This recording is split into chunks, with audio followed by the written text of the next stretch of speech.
Glória a Deus. Quem aí confia nesse Deus? Quem aí deposita sua confiança num Deus no qual nós não seremos abalados? Amém. Meus amados, palavra de Deus, segundo escreveu o profeta Isaías, capítulo 58. Enquanto os irmãos se localizam, gostaria de agradecer a Deus primeiramente pela oportunidade de estar aqui. Uma oportunidade que eu aceito com muito temor, mas com muita alegria. Obrigado, minha janta. Agradecer também ao pastor Abinair pela oportunidade, pelo investimento no nosso ministério. Na pessoa dele, já também cumprimentar todos esses pastores, homens de Deus que estão aqui e todos os meus irmãos em Cristo Jesus. Amém? Palavra de Deus, vou estar lendo na minha versão. Ouça com fé e atenção o que diz o Senhor. Clama a plenos pulmões, não te detenhas, erga a voz como a trombeta e anuncia ao meu povo a sua transgressão e à casa de Jacó os seus pecados. Mesmo nesse estado ainda me procuram dia a dia, tem prazer em saber os meus caminhos, como o povo que pratica a justiça e não deixa o direito do seu Deus. Perguntam-me pelos direitos da justiça, tem prazer em se chegar a Deus, dizendo: por que jejuamos nós, e tu não atentas para isso? Por que afligimos a nossa alma, e tu não levas em conta?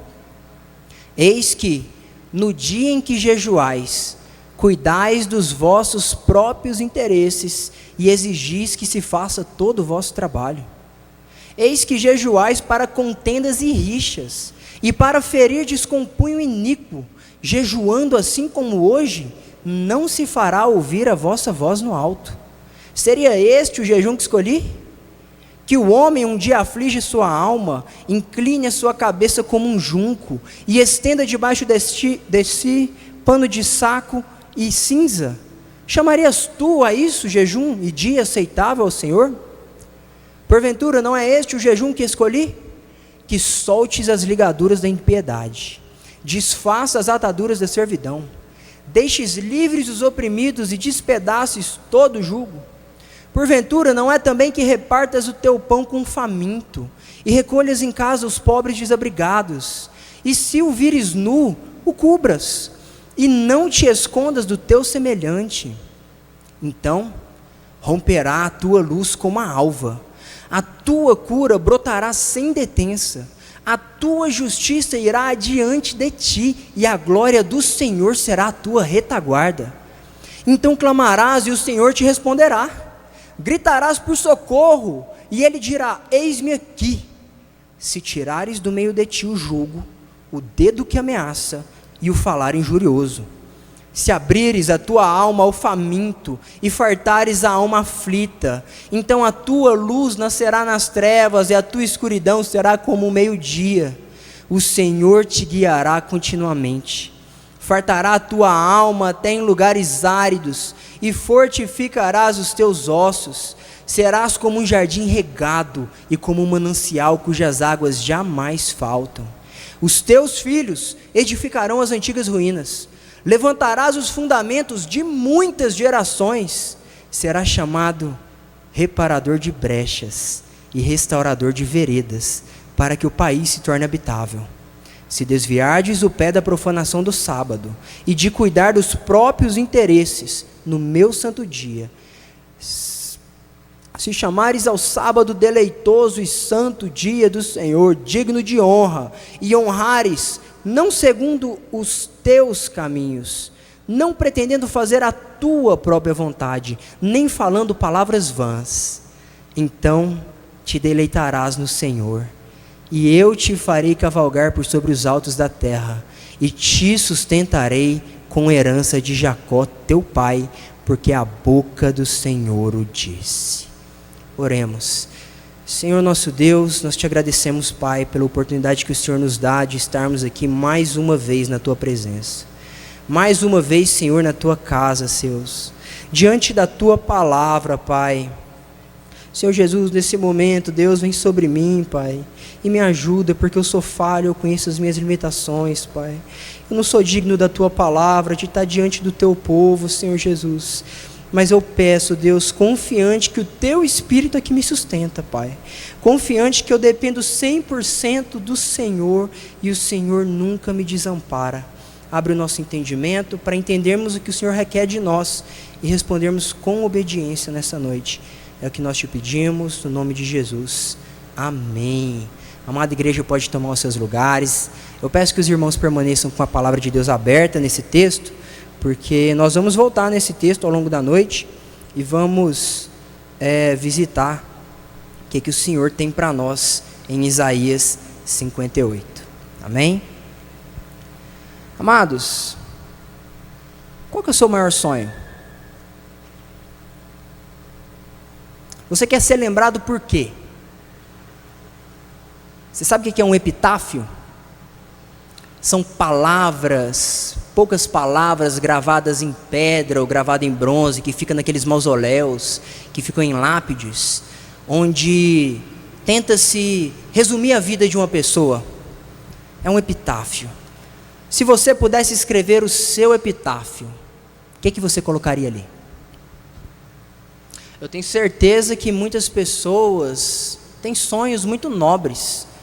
Por exemplo, Mateus, eu gostaria de ser a primeira pessoa da minha casa a ter um diploma universitário, a ter um PhD, me tornar ter um pós-doutorado. Ou então a pessoa pode dizer assim: eu quero ser reconhecido porque eu sou muito bom naquilo que eu empreendo esforços. Eu quero ser reconhecido porque eu sou muito bom naquilo que eu faço, naquilo que Deus me chamou para fazer. Isso também é muito bom. Você poderia dizer também: Mateus, eu quero empreender, eu quero ser um empresário. Eu vou em todas as reuniões do Fama Business. Eu estou me preparando, eu estou estudando para isso. Eu estou poupando, eu quero ser um empresário, eu quero empregar muitas pessoas. Eu quero mudar a história da minha família. Ou então eu quero ser um pastor, pregar para multidões, ser um grande líder, um homem de Deus. Ou talvez você seja daquele tipo de pessoa que vai falar assim: não, Mateus, eu tenho desejos, não sei se dá para falar que esses são materiais, mas os meus desejos são diferentes. Eu gostaria de ser lembrado como um homem sábio, uma pessoa sábia, a quem as pessoas procuram para tomar conselho. Eu gostaria de ser lembrado como uma pessoa sábia, a quem as pessoas procuram para apaziguar situações. Talvez você diga: eu quero ser lembrado por ser bondoso, por ser caridoso, por ser generoso. As pessoas vão olhar para mim e vão lembrar de uma pessoa que foi empática. Cultivar as virtudes interiores, se tornar uma pessoa melhor. Amados, tudo isso é muito bom, é muito justo, é muito válido. Nós devemos buscar essas coisas, inclusive. Mas e se eu te disser que tanto essas quanto aquelas coisas que nós citamos aqui, se a gente passar um raio-x no coração e a gente falar no fundinho, talvez elas tenham a mesma raiz, talvez elas tenham o mesmo núcleo, que é o próprio eu. Porque o querer me tornar, querer fazer alguma coisa, querer ser alguma coisa, pressupõe a centralidade do eu. Nesse momento você está falando, pegadinha, né? Pergunta capciosa. Porque você perguntou o que eu queria, eu respondi. Pode ser que tenha sido uma pegadinha. Mas, o que eu estou tentando dizer é: o cristão que tem uma vida cristã genuinamente saudável, que tem uma vida cristã genuinamente, biblicamente orientada, ele precisa ser movido antes de tudo, o seu pressuposto inicial, antes de qualquer coisa, o que tem que estar no coração dele? É um amor a Deus acima de si mesmo. É um amor a Deus acima de todas as coisas. Esse tem que ser o pressuposto básico do nosso coração.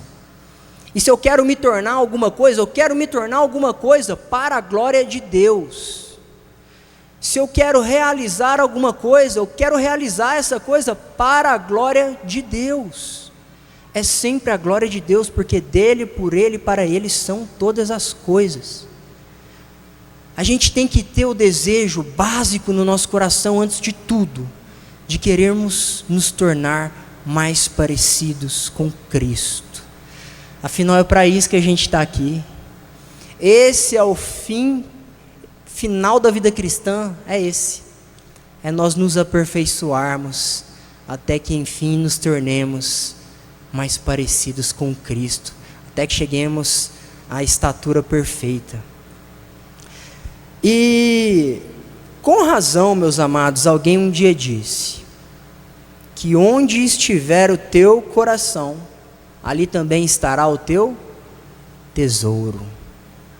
Com razão, alguém um dia disse, será que você sabe quem? Alguém um dia disse que quem quiser salvar a sua vida, perdê-la-á, e quem perder a sua vida por amor de mim, salvá-la-á, achá-la-á, pois de que aproveita o homem ganhar o mundo inteiro, se perder a sua alma? Então, antes de isso ou aquilo, antes de empreender esforços, antes da gente desejar, antes da gente querer, antes da gente se empenhar em qualquer tipo de empreendimento que seja, a gente precisa nos esvaziar de nós mesmos, porque seguir a Cristo significa negar a si mesmo. Nos esvaziar de nós mesmos. Nos esvaziar de nós mesmos, tomar a nossa cruz, andar nas pisaduras de Cristo, completar as aflições de Cristo, até que Cristo seja tudo em nós. É realmente deixar o nosso eu ser crucificado com Cristo naquela cruz, a fim de que sejamos também ressuscitados com Ele, de modo que vivamos não mais nós, mas que Cristo viva em nós. E sabe, à medida que a gente vai crescendo na fé, a gente que vai caminhando na fé, a gente vai percebendo cada vez mais que aquilo que eu faço, que eu deixo de fazer, as obras que eu produzo com as minhas mãos, elas na maioria das vezes não estão nem em primeiro plano. Porque pode muito bem alguém estar vindo aqui todos os dias, todas as reuniões, todo culto, sentar no primeiro banco, vir em todas as orações, vir na consagração, vir nas vigílias, e ainda assim estar com as intenções do coração colocadas no lugar errado. Porque a guerra sempre é travada no nosso coração. Você poderia repetir isso comigo? A guerra sempre é travada no coração. Esse é o X da questão. Esse é o X da questão. É sempre uma questão de onde estão as intenções do nosso coração. E é muito oportuno a gente falar sobre Isaías 58, porque nós estamos em um jejum conclamado na congregação de Israel. Hoje é o 3º dia de jejum. Começou no domingo, tá, irmão? Não começou na segunda, não. Hoje é o 3º dia. E existem na Bíblia muitos exemplos de jejum. A gente vê, são inúmeros. Jejuns, eles em momentos de crise foram conclamados por líderes. Moisés, Neemias, Rainha Esther. A gente vê que até lá o rei de Nínive, até para os animais. Então, em momentos de crise, em tempos de crise mesmo, onde uma causa muito dura precisava ser levada diante do Senhor, o povo conclamava um jejum. E nós vemos como Deus sempre Ele é benigno com o seu povo, Ele se inclina para o seu povo, Ele atende às expectativas, aquela petição do povo, quando isso é feito de todo o coração, com a intenção correta. Porque existem também exemplos de jejuns que não agradaram ao Senhor.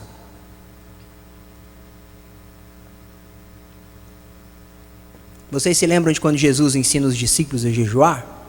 O que ele fala?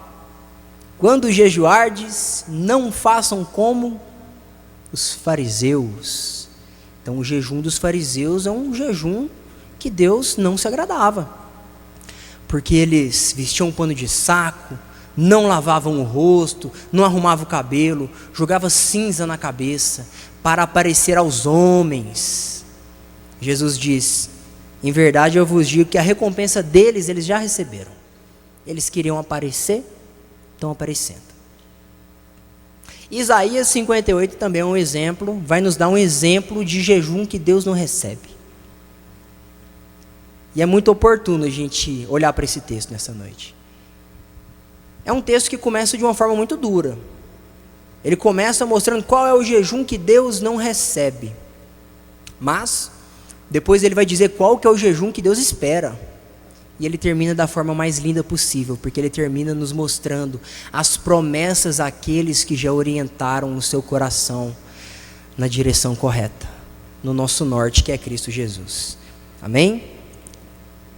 Então, se fosse para dar um tema para esse sermão hoje, o tema seria jejuando o jejum de dentro para fora. O jejum que começa no coração.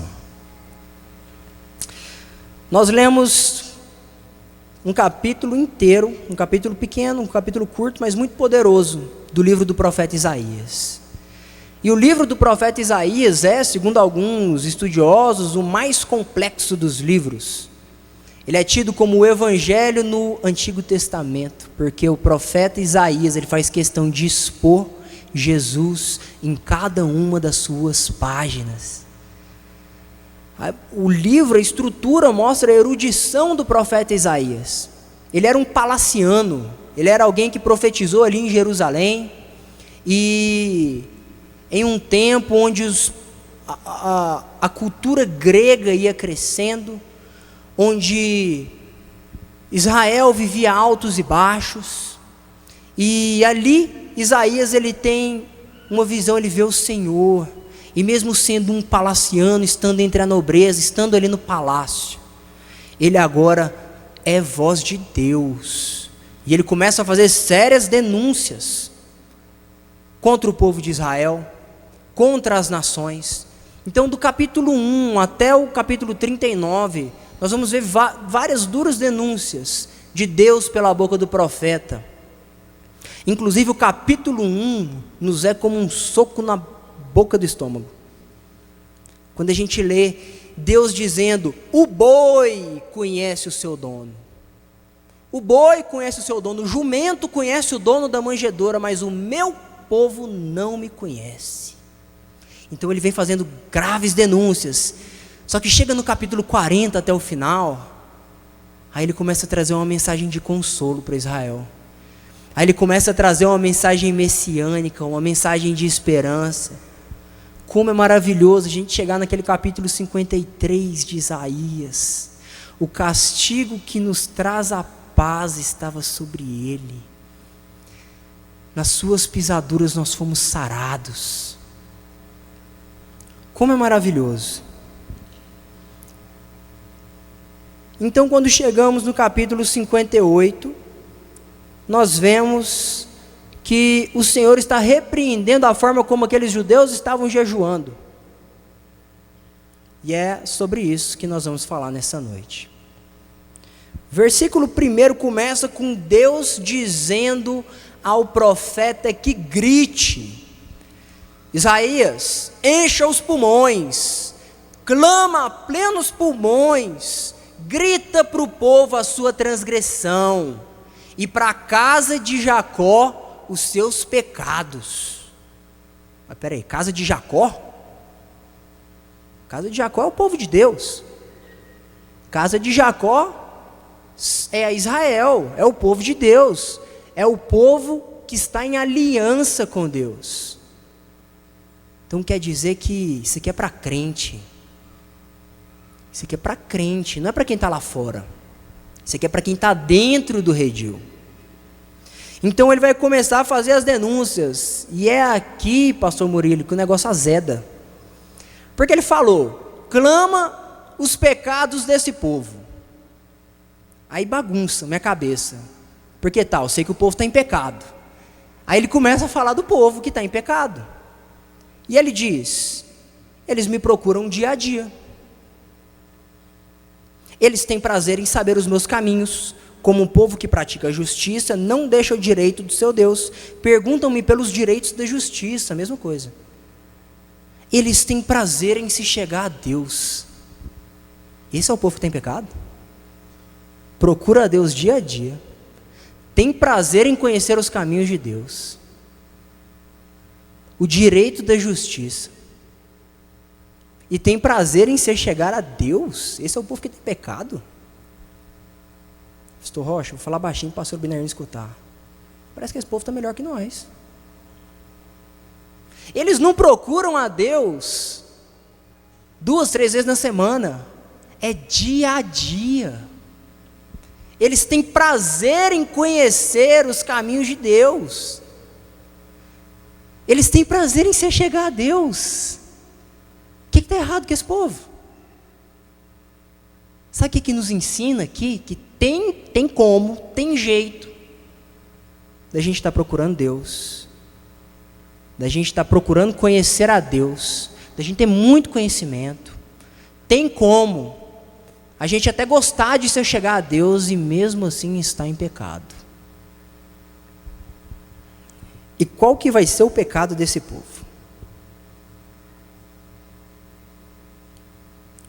Vocês lembram do que eu pedi para vocês repetirem? Que a guerra sempre é no coração. Então é possível orar e jejuar. É possível buscar a Deus. É possível tentar se chegar à presença dEle. E as intenções do coração ainda estarem desalinhadas. O profeta segue dizendo, e ele fala: eles se achegam a Deus dizendo: por que jejuamos nós e tu não atentas para isso? Por que nós afligimos a nossa alma e tu não levas em conta? Veja só, meus irmãos, eles estão usando as boas obras deles, eles estão usando as práticas, os meios de graça que Deus nos deu, eles estão usando para colocar o dedo na cara de Deus e falar: por que você não está atentando para o meu jejum?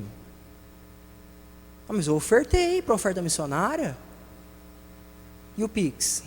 Nada. Perceba, todas as vezes que nós fazemos algo para Deus, que nós podemos usar isso como uma ferramenta para cobrar a Deus, nós não fizemos para Deus. Porque a obediência cristã, presta atenção nisso, a obediência cristã sofre de amnésia. Obediência cristã sofre de amnésia crônica. A mão direita dá, a esquerda não fica sabendo. Deus não quer quem jejue. Ele quer pessoas jejuantes. Deus não quer uma pessoa que ore. De vez em quando eu oro, religiosamente. Ele quer gente que ore sem cessar, que tem uma conexão aqui, direta com Ele. Ele não quer gente que o adore. Ele quer verdadeiros adoradores, que o adoram em espírito e em verdade. A obediência cristã, ela sofre de amnésia.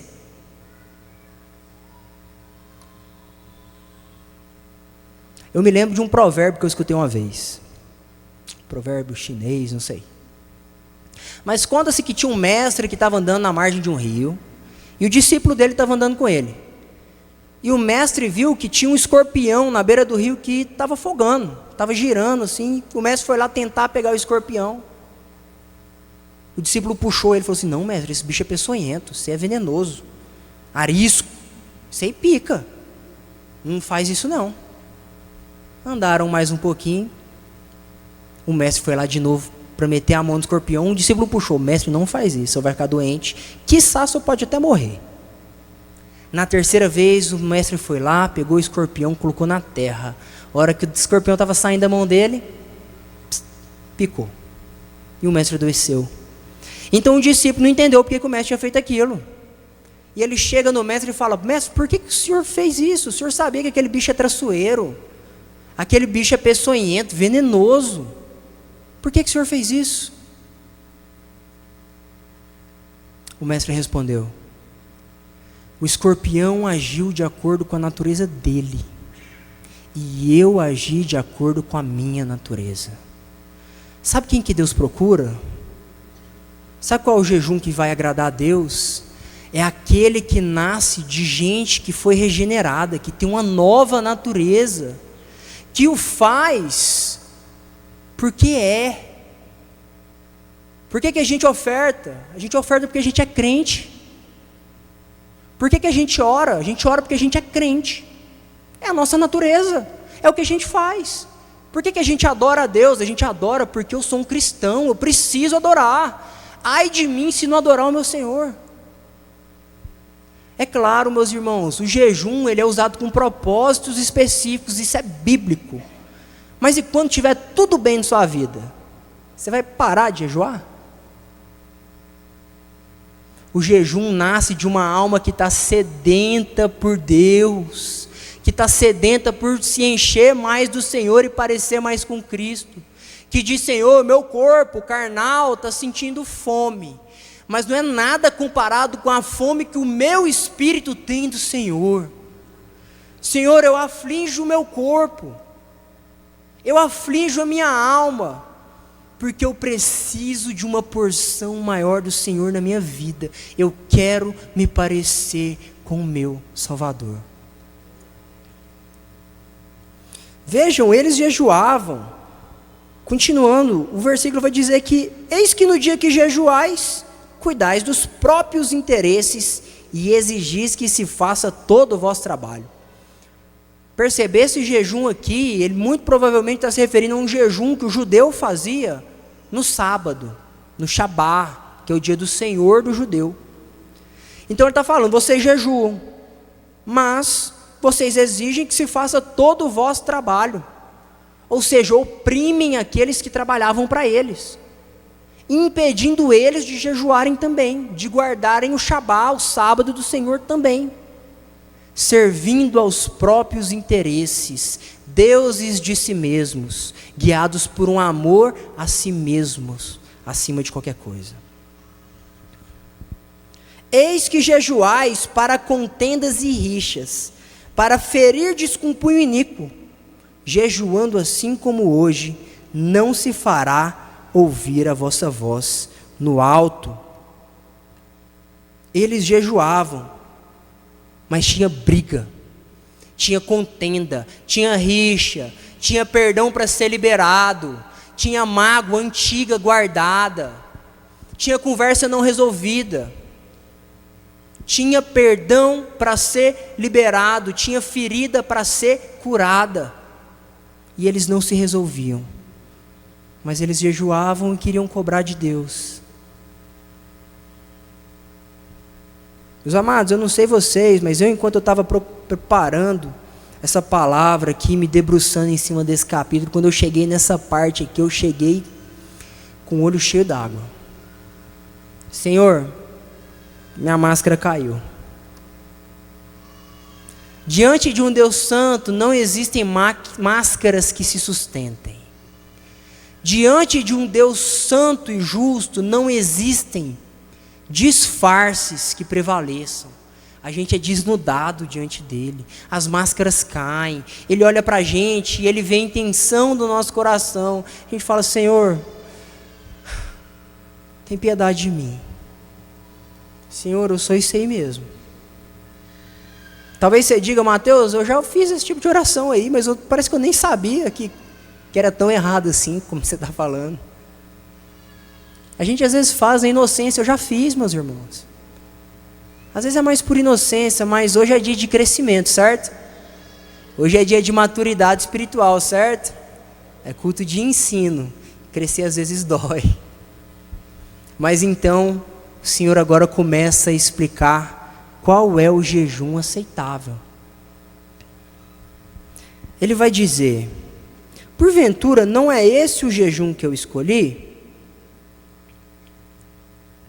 que soltes as ligaduras da impiedade, desfaça as ataduras da servidão, deixes livres os oprimidos e despedaces todo o jugo. Porventura não é também que repartas o teu pão com o faminto, recolha em casa os pobres e desabrigados, e se vires o nu, o cubras, não te escondas do teu semelhante. Sabe qual que é uma das maiores dádivas do jejum? Uma das maiores bênçãos do jejum? Eu gosto muito de jejuar. Pastor Miguel, parece que quando a gente jejua, o Wi-Fi com o espírito, ele vai para um 10G, não vai? A gente aqui, ó, no nível vertical aqui, a gente fica tinindo.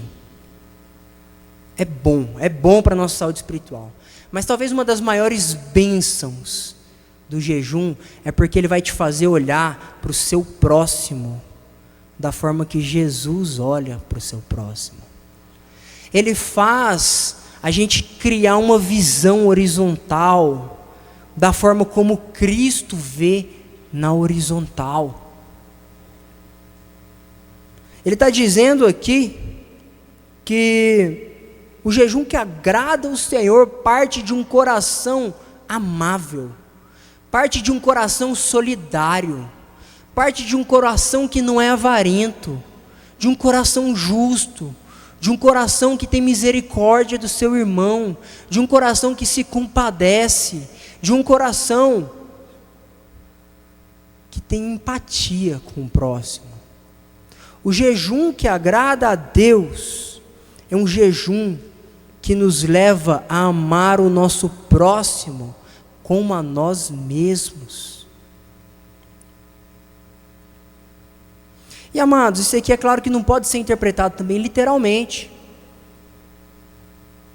O que Deus está fazendo aqui na boca do profeta é a mesma coisa que Jesus um dia fez, quando um jovem rico se encontrou com ele. E quando um jovem rico se encontrou com Jesus, ele disse: mestre, que mais que eu tenho que fazer? Bom mestre, o que eu tenho que fazer para conquistar a vida eterna? E ele chegou ali com uma pergunta muito justa. Aí Jesus vai dizer para ele: olha, você tem obedecido à lei? Faço tudinho, gabaritei. Sei desde pequeno eu estou fazendo. Isso aí eu faço, Senhor.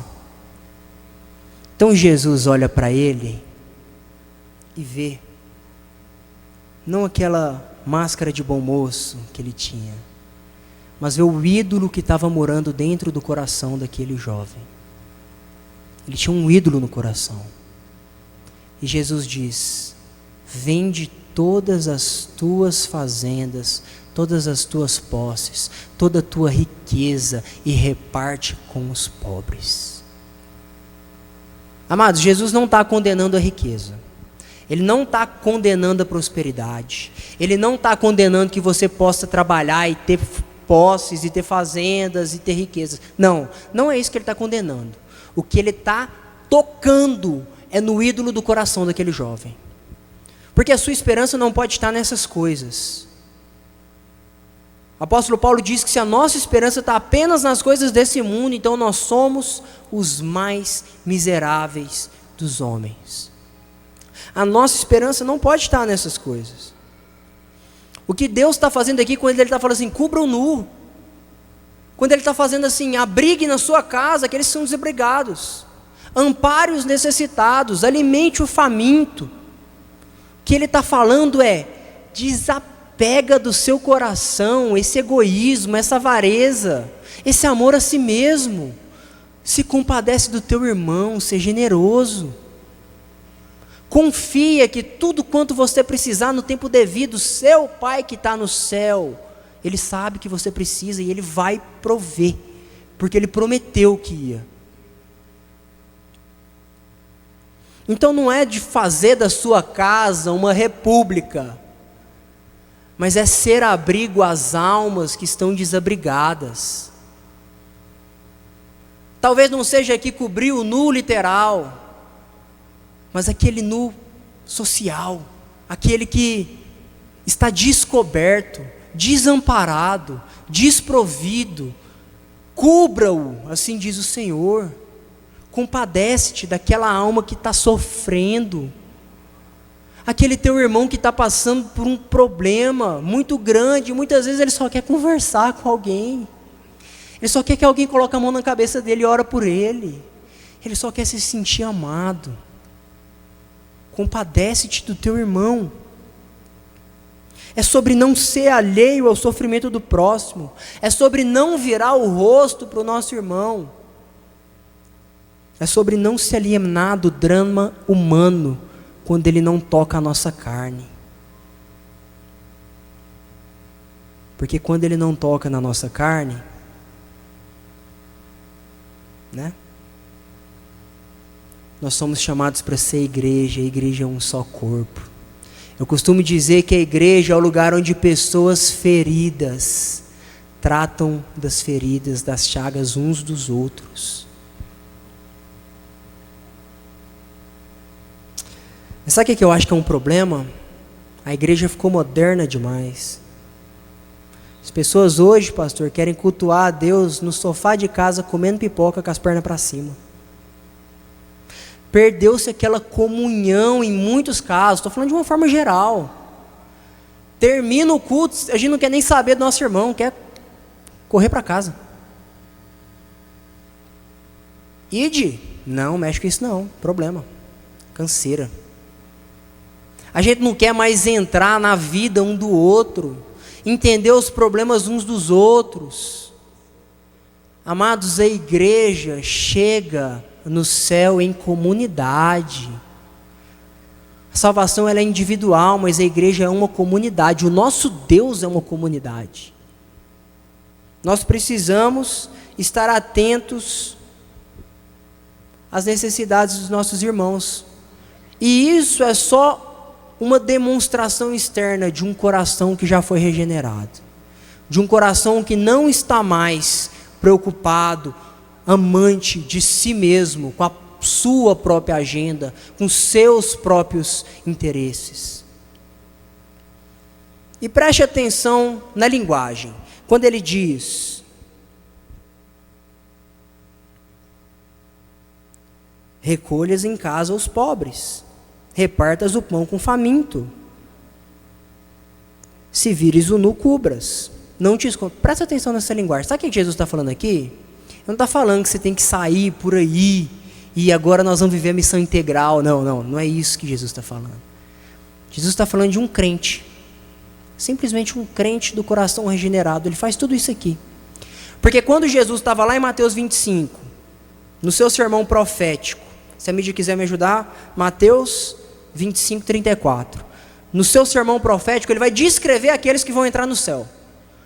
Jesus vai descrever aquele crente que vai morar no céu. Como que é o crente que vai morar no céu? Mateus 25, 34. Então dirá o rei aos que estiverem à sua direita: vinde, benditos de meu Pai, possuí por herança o reino que vos está preparado desde a fundação do mundo. Porque eu tive fome e me destes de comer, tive sede e me destes de beber, era estrangeiro e me hospedastes, estava nu e me vestistes, adoeci e visitastes-me, estive na prisão e foste me ver. Então os justos lhe responderão, dizendo: Senhor, quando que te vimos com fome e te demos de comer, ou com sede e te demos de beber? Quando nós te vimos estrangeiro e te hospedamos, ou nu e te vestimos? E quando te vimos enfermos ou na prisão e fomos ver-te? E respondendo, o rei lhes dirá: em verdade vos digo que quando o fizestes a um destes meus pequeninos irmãos, a mim o fizestes. O jejum que Deus recebe parte de um coração contrito e regenerado. E perceba, meus irmãos, como agora as promessas são maravilhosas. As promessas são maravilhosas. A palavra de Deus vai dizer lá no versículo 8: então romperá a tua luz como a alva, a cura brotará sem detença, tua justiça irá adiante de ti, e a glória do Senhor será a tua retaguarda. Perceba, a tua justiça romperá como a alva. Quando nós esquecermos da nossa agenda, esquecermos dos nossos interesses, pararmos de viver para nós mesmos e começarmos a viver para glorificar o nosso Deus, começarmos a viver para exaltar o nome do nosso Deus, mais atento às injustiças, mais atento à vida do meu irmão, amando a Deus acima de todas as coisas e amando ao meu próximo como a mim mesmo, então a nossa luz romperá como a alva. Como a manhã chega e rasga o negrume dos céus, como o dia chega e rasga a noite, a alva nascerá, brilhará assim a nossa luz. E sabe o que eu amo nisso aqui? É porque a alva nasce todo dia, então todos os dias eu tenho a oportunidade de viver isso daqui. A sua cura brotará. Enquanto você está curando, Deus está te curando. Eu acho que é só na igreja que a gente vive isso. Você já teve a oportunidade de viver isso? Você está com um problema, um problemaço, cabeça grandona, latejando, e aí chega um irmão com um problema perto de você, e por um segundo você esquece do seu. Você começa a tratar do problema do seu irmão. Isso é cura, meu irmão. Isso é cura que brota de Deus no nosso coração. E a palavra de Deus fala que a sua justiça irá diante de nós, como um caminho de tijolos dourados, que vai abrindo o caminho para a gente, vai tirando todo empecilho, ele vai adiante de nós. E aqueles que nos olham vão ver a glória de Deus que fica, porque onde passa um cristão regenerado, a imagem e semelhança de Deus, carregando consigo as marcas de Cristo, fica o bom perfume, ele exala o bom perfume de Cristo. O princípio parece que é simples. Quer ser curado? Cure. Quer ser liberto? Comece a libertar. Quer ser atendido? Comece a atender. Quer ser o maior? Seja o servo de todos. A palavra de Deus continua: então clamarás e o Senhor responderá, gritarás por socorro, socorro, e o Senhor dirá: eis-me aqui, eu estou aqui, meu filho, eu já estou te vendo, eu já estou te socorrendo, aquieta o coração, descansa, eu estou olhando por ti.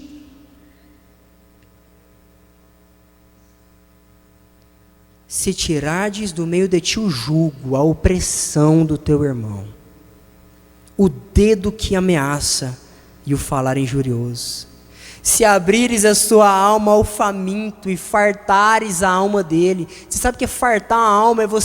É o dom da misericórdia, é chorar com os que choram, chegar: meu irmão, você está passando, eu já passei, eu sei que dói, mas passa, eu estou contigo. Eu estou de madrugada lá em casa de joelho dobrado, seu nome está aqui no meu caderninho, estou orando por ti. Isso é fartar a alma faminta. O Senhor te guiará continuamente, fartará a tua alma, até em lugares áridos. O Senhor te guiará continuamente. Você não vai para qualquer lado. Você não vai como no quem não sabe para onde está indo. É o Senhor que está te guiando continuamente. Ele vai nos guiar, e Ele vai fartar a nossa alma em lugares áridos. Veja como Isaías ele escolhe as palavras.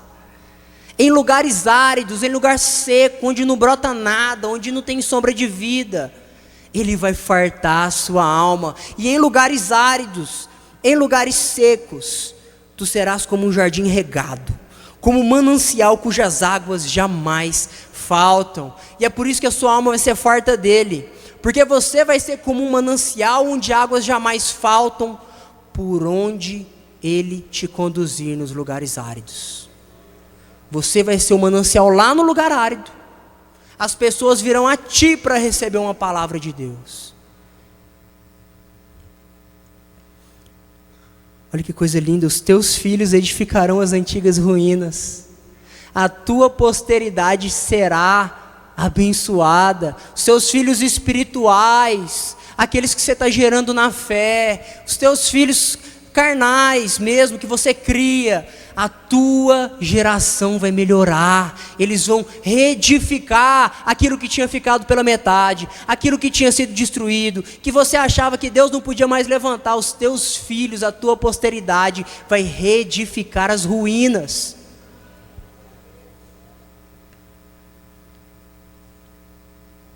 Levantarás os fundamentos de muitas gerações. Um crente desse jeito é esteio, é fundamento para muitas gerações. Eu fico pensando, pastor Abinair, o que vai ser da Defama se a gente gerar 10 crentes assim? O que vai ser de Goiânia se a gente tiver 100 crentes assim? O que vai ser do Brasil e do mundo quando todos nós aqui da Catedral da Defama estivermos com o coração assim?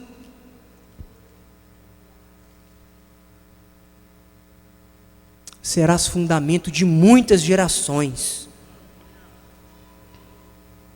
Serás chamado reparador de brechas. Chegou o reparador de brechas. Chegou aquele que, quando está tudo bagunçado, chegou aquele que serve como tampão da graça. Chegou aquele que põe a cara onde ninguém tem coragem de colocar o pé e fala: chegou um homem de Deus, eu vou entrar lá, eu vou entrar no meio dessa bagunça e pela palavra de Deus eu vou trazer ordem. Chegou o restaurador de brechas. Serás conhecido como restaurador de veredas, aquele que conserta o caminho, que ajeita, aquele que vai na frente com um facão na mão, abrindo o caminho para que as próximas gerações possam correr após ele. Se desviares o pé de profanar o sábado e de cuidar dos próprios interesses no meu dia santo, se chamares o sábado deleitoso e santo dia do Senhor, digno de honra, e honrares, não seguindo os teus caminhos, não pretendendo fazer a tua própria vontade, nem falando palavras vãs, quando você mudar o seu coração, quando a gente conseguir alinhar o nosso coração verdadeiramente, então te deleitarás no Senhor. A gente vai se deleitar nele, a gente vai ter prazer pleno. Gente, tem um lugar que eu gosto demais de ir. Eu gosto demais da conta. Acho que é o lugar que eu mais gosto de ir. Não tem Caldas Novas, não tem Pirinópolis. Eu fico ali às margens do lago da Galileia. E ali eu me deleito. Ali eu descanso. Pensa no lugar que você mais gosta de estar, lugar que você descansa, lugar que você fala: aqui eu durmo bem, aqui eu não tenho preocupação nenhuma. Quando a gente consertar o nosso coração, a presença de Deus vai ser esse lugar. A gente vai se deleitar na presença de Deus. E Ele nos fará cavalgar sobre os altos da terra. E sustentará com a herança de Jacó. Mas eu acredito que hoje nós podemos dizer que Ele nos sustentará com a herança de Cristo, do qual nós também somos co-herdeiros. Porque a boca do Senhor o disse. Meus amados, agora de pé, eu queria fazer 2 orações. Se você ouviu essa mensagem nessa noite e você pensou assim, falou comigo, parece que meu cristianismo está meio manco. Eu amo a Deus de todo o coração, mas parece que eu percebi que eu estou errando em algumas coisas. Eu não vou pedir que você venha à frente não, mas do seu lugar, coloca tua mão no teu coração. Chegou o dia de Deus trocar o nosso coração de pedra e colocar um coração de carne. Chegou o dia de nós termos uma natureza regenerada, refeita. Se é com você, coloca a mão no teu coração. Senhor Jesus, Pai, nesse momento nós estamos diante de Ti, Pai, sem máscaras, Deus, porque o Senhor sonda a intenção do nosso coração, Pai. Senhor Jesus, Deus, nós falhamos muito, Deus. Nós somos falhos, Pai. Mas nós somos sinceros quando nós dizemos que nós queremos servir o Senhor com integridade, com inteireza de coração. É o que a gente mais quer nessa vida, meu Pai. É servir o Senhor, Deus, de forma que um dia o Senhor diga: servo bom e fiel. Senhor Jesus, transforma o nosso coração nessa noite. Senhor Jesus, intervém, faz um milagre em nós, Pai. Senhor Jesus, onde há um coração de pedra, põe um coração de carne, Deus, que clama pelo Senhor, que se compraz na Tua presença, Senhor Jesus, mas que tem as intenções do coração direcionadas para a glória do Teu nome, para ser igual ao Senhor. Essa é a nossa oração no nome do Senhor Jesus. Mas eu quero fazer uma segunda oração. E se você ainda não aceitou esse Jesus que faz essas promessas maravilhosas no seu coração, você que talvez está nos visitando hoje e ainda não entregou, não tomou a melhor decisão da sua vida, não teve um coração regenerado, se você nos visita, se tem alguém aqui nessa condição hoje, eu quero te chamar para sair do seu lugar e, num ato de coragem e fé, te chamar para vir aqui na frente, porque chegou o dia de Deus mudar a sua história.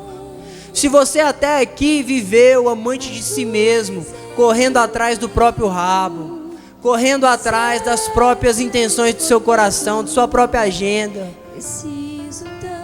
tentando satisfazer um buraco sem fundo que é o ego humano, hoje Deus te chama para saciar essa sua fome, para saciar essa sua sede de uma vez por todas, e para fazer brotar de dentro de você fontes de água viva.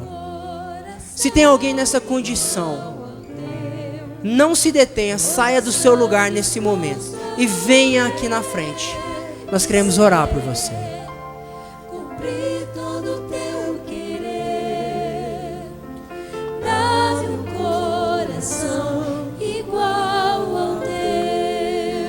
Se tem alguém nessa condição nessa noite, você tem até o final desse culto. Não se detenha. Se a vergonha que está te segurando, meu irmão, não tem vergonha que deveria ser capaz de te impedir de tomar a melhor decisão da sua vida. Se é o medo do que os outros vão pensar, eu quero te dizer que não importa o que os outros pensam, importa o que Cristo pensa a teu respeito, o que Deus diz de você. Se tem alguém nessa condição, você tem até o final desse culto para se entregar de uma vez por todas. Glória a Deus. Santo e poderoso é o Senhor. Meu mestre, dá-me um coração igual ao teu coração. Não se detenha. Chegou o dia de Deus mudar a sua história.